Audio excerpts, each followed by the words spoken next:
Hello everyone. इस video में हम देखेंगे स्टैंडर्ड 10th के लिए गुजरात बोर्ड ने मार्च 22 के लिए सैम्पल पेपर निकाला है। ठीक है, उसमें स्टैंडर्ड और बेसिक मैथ्स दो टाइप के मैथ्स हमें दिए हुए। तो बेसिक मैथ्स का जो सेक्शन ए है वो मैं ऑलरेडी करवा चुका हूँ। इस वीडियो में हम देखेंगे कि स्टैंडर्ड मैथ्स का सेक्शन ए देखेंगे। ठीक है, उसके कुछ इंस्ट्रक्शन देख लेते हैं और पूरा सेक्शन ए हम डिटेल से देखेंगे। तो देखो, टोटल 54 क्वेश्चन है जो ABCD सेक्शन में है और राइट साइड उनके मार्क्स है। फिर जहाँ जहाँ ज़रूरत लगती है आपको वहाँ पे फिगर ड्रॉ करनी है और कंस्ट्रक्शन अच्छे से ड्रॉ करना है। न्यू सेक्शन जो है वो न्यू पेज पे लिखना है आपको और सब कुछ लाइन में लिखना है। ठीक, कैलकुलेटर का यूज़ नहीं करना है। ये बेसिक इंस्ट्रक्शंस है। ठीक है, अब देखो यहाँ पे क्वेश्चन पेपर जो है वो गुजराती में है। ठीक है, तो इसके कुछ क्वेश्चंस मैंने इंग्लिश में सारे क्वेश्चन टाइप करके रखे हुए और उसका सॉल्यूशन हम देखेंगे। तो देखो 1 से लेके 6 तक जो क्वेश्चन है वो क्या है, ट्रू और फॉल्स है। तो देखो यहाँ पे दिया हुआ है क्वेश्चन, हम देखते हैं first question. Given cubic polynomial P of X has 3 real roots. तो पी ऑफ एक्स मीन्स ये वाला जो पोलिनोमियल है एक्स क्यूब माइनस एक्स, उसके रियल रूट्स कितने हैं, 3 है। अब ये ट्रू है या फॉल्स है वो हमें चेक करना है। तो देखो पी ऑफ एक्स हमें क्या दिया हुआ है, एक्स क्यूब माइनस एक्स। तो देखो दोनों में से यहाँ एक्स कॉमन निकलेगा तो अंदर क्या बचेगा, एक्स स्क्वायर माइनस 1। तो एक्स स्क्वायर माइनस 1 हम जानते हैं एक्स स्क्वायर माइनस 1 का स्क्वायर होता है ए स्क्वायर माइनस बी स्क्वायर। तो ये क्या होगा, एक्स माइनस 1 एक्स प्लस 1। तो हमें 3 रूट मिले, एक एक्स इज इक्वल टू 0, एक एक्स इज इक्वल टू 1 और एक X is equal to minus. तीनों के तीनों नंबर कैसे, रियल रूट्स है। तो ये स्टेटमेंट क्या होगा, ट्रू होगा क्यूबिक पोलिनोमियल के लिए। क्वेश्चन नंबर 2 देखते हैं। All right angles are similar triangle. देखो तो ये स्टेटमेंट क्या होगा, फॉल्स होगा। अब क्यों होगा, क्योंकि देखो सिमिलर ट्राइंगल के लिए कंडीशन क्या होती है कि उसके साइड के रेशियो प्रपोर्शन में होने चाहिए और उसके एंगल्स इक्वल होने चाहिए। ठीक है, तो कोई एक ट्राइंगल मैं ले लेता हूँ ऐसे ही 3, 4 और 5, ये राइट ट्राइंगल है। दूसरा मैं ले लेता हूँ यहाँ से 26, 24 और 10। ठीक है, तो ये भी तो है, तो इसके रेशियो सिमिलर साइड में अब सिमिलर प्रपोर्शन में नहीं मिलेंगे। ठीक है, तो all the right triangles are similar triangle statement is false. Question number 3 देखते हैं। देखो क्वेश्चन नंबर 3 में क्या दिया हुआ है, distance of point -4 -6 from x axis is 4 unit. तो देखो ये जो पॉइंट दिया हुआ है -4 -6, उसका एक्स एक्सिस से डिस्टेंस कितना है वो पूछा हुआ है। अब डिस्टेंस के लिए ऑलवेज याद रखो, सबसे पहले तो इतना याद रख ही लो कि कोऑर्डिनेट नेगेटिव में हो तो भी आंसर तो हमारा डिस्टेंस ऑलवेज पॉजिटिव में आएगा, क्योंकि डिस्टेंस कभी नेगेटिव में नहीं होता है। अब बात करते हैं कि एक्स एक्सिस से डिस्टेंस, जब भी एक्स एक्सिस से डिस्टेंस मांगा हो तो समझ लो उसका आंसर वाई कोऑर्डिनेट आता है बट पॉजिटिव आएगा। ठीक है, और अगर इसी का ही मैं वाई एक्सिस से बोलूँ तो उसका आंसर एक्स कोऑर्डिनेट आता है। तो देखो इसका आंसर क्या होगा, distance of point from x axis is 4 unit. तो हमारा आंसर इसका एक्चुअली क्या था, एक्स एक्सिस थे, उसका 6 यूनिट आंसर आता। और अगर इसी का ये वाई पूछा होता तो उसका आंसर आता 4 यूनिट। ठीक है, मैं सिर्फ एक बार ड्रॉ करके आपको समझा भी देता हूँ कि कैसे करता है। एक्स इज इक्वल टू -4 और वाई इज इक्वल टू -6, यहाँ पे कहीं पे होगा। ठीक है, तो यहाँ पे पूछा है कि एक्स, ये एक्स है और यहाँ पे वाई, तो ये जो डिस्टेंस है ये पूछा हुआ है। तो ये जो डिस्टेंस कितना है, -6। तो जब भी एक्स एक्सिस से पूछे तो आंसर होता है Y coordinate but positive, because distance never negative. तो ये स्टेटमेंट क्या होगा, फॉल्स होगा। इसका आंसर आना चाहिए था 6 यूनिट। क्वेश्चन नंबर 4 देखो, sine theta is equal to 1 cosec theta. तो ये सिंपल फॉर्मूला है डायरेक्टली, तो ये ट्रू होगा। क्वेश्चन नंबर 5 देखो, there is one and only one tangent to a circle passing through a point lying on the circle. अब देखो गुजराती में सिर्फ इतना ही होता है इसमें, ये लैंग्वेज के हिसाब से, पर ये कहने का मतलब यही है कि टेंजेंट जो है वो वन पॉइंट पे ही सर्कल पे पास थ्रू होता है। ठीक है, एक पॉइंट से एक ही टेंजेंट पास होता है, सिमिलरली एक टेंजेंट एक ही पॉइंट से पास होता है। तो ये स्टेटमेंट क्या होगा, ट्रू होगा। क्वेश्चन नंबर 6 देखो, formula for length of arc. तो देखो ये फॉर्मूला गलत है। ठीक है, स्टेटमेंट क्या होगा, फॉल्स होगा। उसका एक्चुअली फॉर्मूला है पाई आर थीटा बाय 180। ठीक है, लघुचाप को हम लेंथ ऑफ आर्क ही बोलते हैं। ठीक है, वैसे लेंथ ऑफ माइनर आर्क होता है, पर इस तरह से दिया हुआ है एनसीईआरटी में, सिर्फ लेंथ ऑफ आर्क ही दिया हुआ है, तो पाई आर थीटा बाय 180 होगा। क्वेश्चन नंबर 7 से 12 देखो, जो FIB है सारी की सारी। तो HCF ऑफ 122 एंड 20 इज 1। तो 122 को हम कैसे लिख सकते हो, 20 को कैसे लिख सकते हो, अगर उनका फैक्टराइजेशन करें, ठीक है, तो 61 2 में कर सकता हूँ, ठीक है, और 20 का 10 2 तो दोनों में कॉमन सिर्फ क्या आएगा, 2 आएगा, तो वो HCF होगा हमारा ऑप्शन सेकंड। फिर क्या दिया हुआ है, sum of zeros of P of X। तो ये जो पोलिनोमियल हमें दिया हुआ क्वेश्चन 8 में, उनका सम ऑफ जीरोज क्या होगा, तो हमें पता है अल्फा प्लस बीटा हमें करना पड़ता है माइनस बी बाय ए। तो इसे हम कंपेयर करते हैं, ये a होगा, b इज इक्वल टू -4 होगा, a इज इक्वल टू हमें 4 दिया हुआ है, b इज इक्वल टू -4 और c इज इक्वल टू 1। इसे हम कंपेयर करते हैं ax² plus bx plus c standard form के साथ। तो हम alpha plus beta minus B by A, तो माइनस है और b ऑलरेडी माइनस है तो -4, a हमारे पास 4 है, माइनस माइनस प्लस 4 4 कट हो जाएगा 1, तो उनका सम ऑफ जीरोस क्या हो जाएगा, 1 हो जाएगा हमारा आंसर। क्वेश्चन नंबर 9, इक्वेशन हमें दिया है, उसका हमें स्टैंडर्ड फॉर्म चाहिए, x/2 minus y/3 is equal to 5। तो हम स्टैंडर्ड फॉर्म कैसे निकाल सकते हैं इसका, तो इनको हम सिंप्लीफाई करते हैं, 3 को x के साथ मल्टीप्लाई करते हैं, LCM लेते हैं, और y को 2 के साथ, तो 3x माइनस 2y, नीचे 3 2 6 हो जाएगा 5, तो 3x minus 2y is equal to 5 6 क्या हो जाएगा 30। अगर 30 को इस तरफ लाएंगे तो हम माइनस हो जाएगा, तो क्वेश्चन हमारा यहाँ पे सॉल्यूशन होगा 3x माइनस 2y, और ये जो 30 है वो लेफ्ट हैंड साइड में आ जाएगा, तो -30, ये हमारा स्टैंडर्ड फॉर्म हो जाएगा। क्वेश्चन नंबर 10, क्वेश्चन नंबर 10 देखो, अ ब्लैंक डिस्क्रिमिनेंट इंडिकेट्स, यानी कि पॉजिटिव नेगेटिव या zero discriminant indicate quadratic equation has a distinct and real solution. तो देखो ऐसा कौन सा डिस्क्रिमिनेंट होता है, यानी कि डी, जो डिस्टिंक्ट यानी अलग अलग और रियल सॉल्यूशन देता है, तो ऐसा कौन सा होता है, पॉजिटिव, ठीक है, पॉजिटिव डिस्क्रिमिनेंट होता है, यानी कि d ग्रेटर देन 0। 3 कंडीशन होती है, d ग्रेटर देन 0 होता है तो रियल और डिस्टिंक्ट रूट मिलते हैं, d इज इक्वल टू 0 होता है तो इक्वल रूट्स मिलते हैं, और d लेस देन 0 होता है तो नॉन रियल रूट्स मिलते हैं, ठीक है, जिसे इमेजिनरी रूट्स भी कहा जाता है, पर वो 10th में नहीं होता है। चलो क्वेश्चन नंबर 11 देखो, all blank triangles are similar. तो all acute triangles are similar, all obtuse triangle are similar, और इक्विलेटरल ट्राइंगल सिमिलर। तो इसका आंसर है सिंपल, ये फर्स्ट एक्सरसाइज की FIB है, जिसमें आई थिंक आइसोसेलस और इक्विलेटरल ऑप्शन दिए थे, सिर्फ इसमें 2 ऑप्शन एक्स्ट्रा है, तो all equilateral triangle are similar. Question number 12 देखो, area of sector of angle P of a circle with radius R। ये क्वेश्चन भी सेम एक्सरसाइज का है, किसी में लास्ट टाइम MCQ दिया हुआ है। तो देखो एंगल जो है वो P है और रेडियस R है, तो एरिया ऑफ सेक्टर हमें फाइंड करना है। एक्चुअली फॉर्मूला क्या है हमारे पास एरिया ऑफ सेक्टर का, πr² थीटा बाय 360, ठीक है, तो πr², तो R हमें क्या लेने को कहा है, कैपिटल R बोला है, और थीटा की जगह पे P लेने को कहा है डिग्री में, डिवाइडेड बाय 360, तो πr² P कहाँ है यहाँ पे, πr² P ये रहा, ठीक है, तो ऑप्शन बी होगा हमारा answer, πr² P divided by 360। Question number 13 देखते, अब आ गए हम MCQ के ऊपर, क्वेश्चन नंबर 13 से लेकर 20 तक। 17x plus 23y is equal to 40, 23x plus 17y is equal to 80।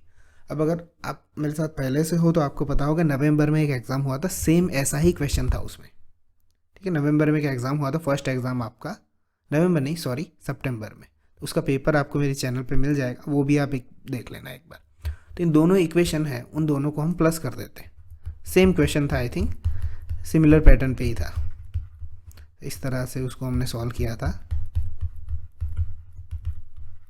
80 दोनों को हम प्लस कर देते हैं, ये 40x हो जाएगा, ये भी 40y इज इक्वल टू 120, तो 40 कॉमन निकाल दो तो 120 के नीचे चला जाएगा, तो x plus Y is equal to direct आ जाएगा 3। ऐसे जब भी होता है ये x है वही का वही यहाँ पे y होता है, और y जो है दूसरे इक्वेशन में x होता है, दोनों को ऑलवेज प्लस कर दो, ठीक है, तो आपका आंसर मिल जाएगा x plus Y is equal to 3। Question number 14 देखो, 6x² minus 13x plus m is equal to 0 दिया हुआ है। If zeros of given polynomial are reciprocal of each other, then find the value of m। Question क्या है कि polynomial में उसके zero है वो रेसिप्रोकल है, रेसिप्रोकल की जगह कई जगह पे RD शर्मा RS अग्रवाल में इन्वर्स भी लिखा जाता है, ठीक है, तो अगर एग्जाम में इन दोनों में से कोई भी वर्ड हो तो कन्फ्यूजन नहीं होना चाहिए, इन दोनों का मतलब होता है रेसिप्रोकल या इन्वर्स। तो इसमें किस तरह से वर्क करता है देखते हैं। तो हमारे पास दो ज़ीरो होते हैं, अल्फ़ा और बीटा। जब भी ऐसा बोला जाता है कि वो दोनों एक दूसरे के इन्वर्स है, रेसिप्रोकल है, तो उसका मतलब ये होता है alpha is equal to 1 upon beta, या तो दूसरा आप देख सकते हो beta is equal to 1 upon alpha, same ही बात है।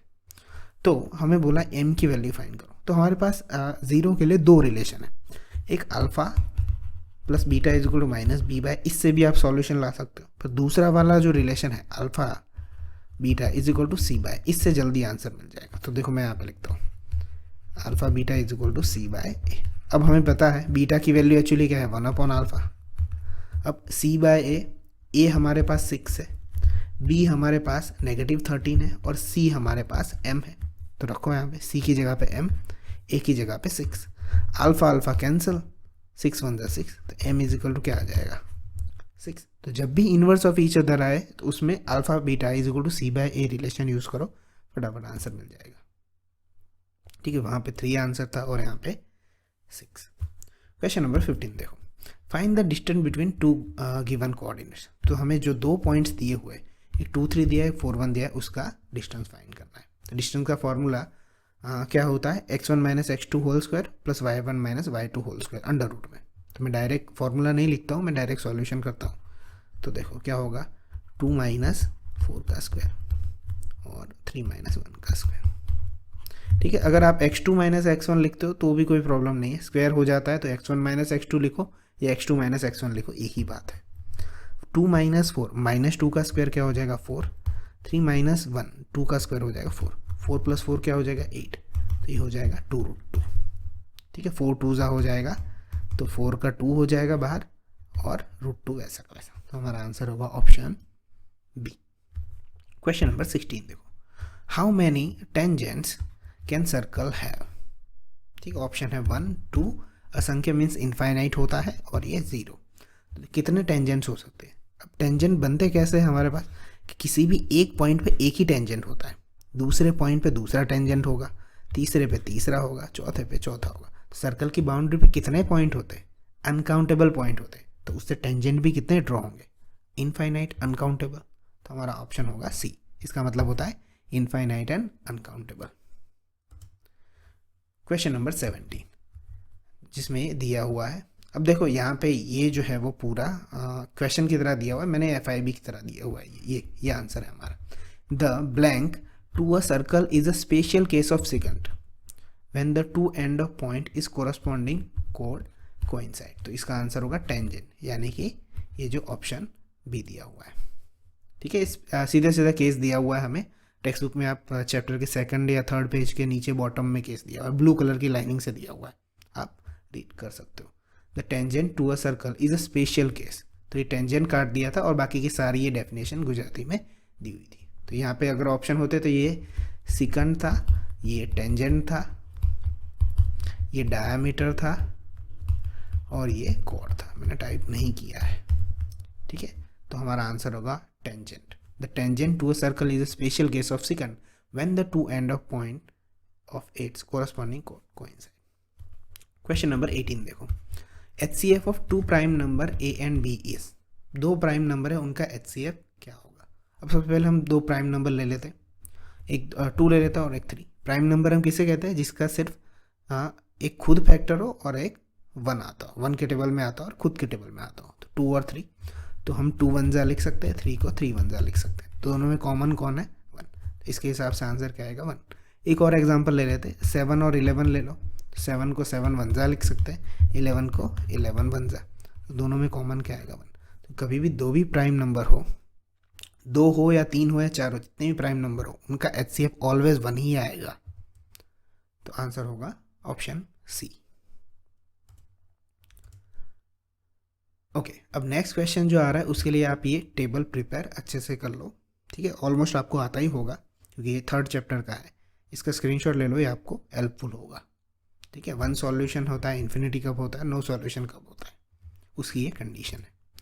तो क्वेश्चन नंबर 19 देखो, एक फॉर्मूला दिया a1x plus b1y plus c1 is equal to 0। दूसरा इक्वेशन है a2x plus b2y plus c2 is equal to 0। इन दोनों ही कंडीशन के लिए इनफाइनाइट सॉल्यूशन कब मिलेंगे। ठीक है, इसलिए मैंने पूरा क्वेश्चन टाइप नहीं किया है, क्वेश्चन सिर्फ इतना ही है। ये दो इक्वेशन है, उनका इनफाइनाइट सॉल्यूशन कब मिलेगा। तो हमने अभी प्रीवियसली देखा, तो इनफाइनाइट सॉल्यूशन जब सारी कंडीशन इक्वल होती है, a1/a2 is equal to b1/b2 is equal to c1/c2, तो ऑप्शन बी हो जाएगा। क्वेश्चन नंबर 20 देखो, क्वाड्रेटिक इक्वेशन दिया है ax² + bx + c is equal to 0, तो उसमें d फाइंड करने का फॉर्मूला कौन सा है? ठीक है, तो d का फॉर्मूला हमें पता है b² - 4ac। ठीक है, डिस्क्रिमिनेंट फाइंड करने के लिए ये फॉर्मूला बोला था। उसके बाद देखो 21 से लेके 24 है, जिसमें हमें मैचिंग द पेयर करना है। उसमें 21 और 22 देखो, इसमें ये क्या दिया हुआ है, पोलिनोमियल दिए हुए हैं। बहुपदी में पोलिनोमियल होता है और महत्तम 0 means maximum 0 of given polynomial. तो ये जो 21 है ax³ + bx² + cx + d, उसके मैक्सिमम 0 कितने मिलेंगे? ऑप्शन ए बी सी में हमें फाइंड करना है। तो x का जो हाईएस्ट पावर होता है उतने 0 हमें मिलते हैं। कितना है हाईएस्ट? 3 है। ठीक है, तो ये क्या हो जाएगा? ऑप्शन सी हो जाएगा 21 में। सेकंड क्वेश्चन देखो, ax² + bx + c, उसमें हाईएस्ट पावर कितना है x का? 2 है, तो आंसर हो जाएगा 2। पोलिनोमियल में कभी भी जितना भी x⁻n पावर होता है उतने n जीरोस मिलते हैं हमें। क्यूब होते 3 मिलते, 4 पावर होता है तो 4 0 मिलते। ठीक है, क्वेश्चन नंबर 23 और 24 देख लेते हैं। यहाँ पे सेक्शन ए दिया है, सेक्शन बी दिया हुआ है, जिसमें ये दिया हुआ है 2 दिए हुए। ओके, ये क्या दिया हुआ है? पहला है जो मैंने यहाँ पे इंग्लिश में टाइप करके रखा है कि probability of an impossible event. ठीक है, तो इम्पॉसिबल इवेंट की प्रोबेबिलिटी क्या होती है? 0 होती है, हमें पता है अच्छे से। यानी कि ये 23 में क्या आएगा? Option B. इम्पॉसिबल की 0 होती है, पॉसिबल इवेंट की 1 होती है। 2 तो कहीं भी नहीं आता पूरे चैप्टर में। ठीक है, श्योर फैक्ट्स की बात करें, किसी क्वेश्चन के आंसर में आ सकता है, तो इसी से हमें पता चल जाता है। 24 में देखो, 24 का ये स्टेटमेंट क्या कहता है कि sum of event and its complementary event is. ठीक है, इवेंट और कॉम्प्लीमेंट ये यही है, P of E + P of E bar. ये हमें इवेंट कहते हैं और इसको E का कॉम्प्लीमेंट्री इवेंट कहते हैं। ठीक है, कॉम्प्लीमेंट ऑफ E भी बोला जाता है। इसका एडिशन ऑलवेज क्या होता है? 1 होता है। तो यही स्टेटमेंट है, अलग तरीके से लिखा हुआ है, sum of event and complementary event is 1। ठीक है, तो यहाँ पे आंसर होगा इस सेकंड स्टेटमेंट के लिए सी आंसर होगा। 23 के लिए बी आंसर होगा और 24 के लिए सी आंसर होगा। ठीक है, तो ये वीडियो था सेक्शन ए के लिए सिर्फ। इसी तरह लाइन में बी, सी और डी के वीडियोस रेगुलरली आएंगे, तो स्टे ट्यून। मिलते हैं नेक्स्ट वीडियो में, और अगर अच्छा लगा हो तो आपके फ्रेंड्स को शेयर कर दो। ठीक है, तो मिलते हैं नेक्स्ट वीडियो में, तब तक के लिए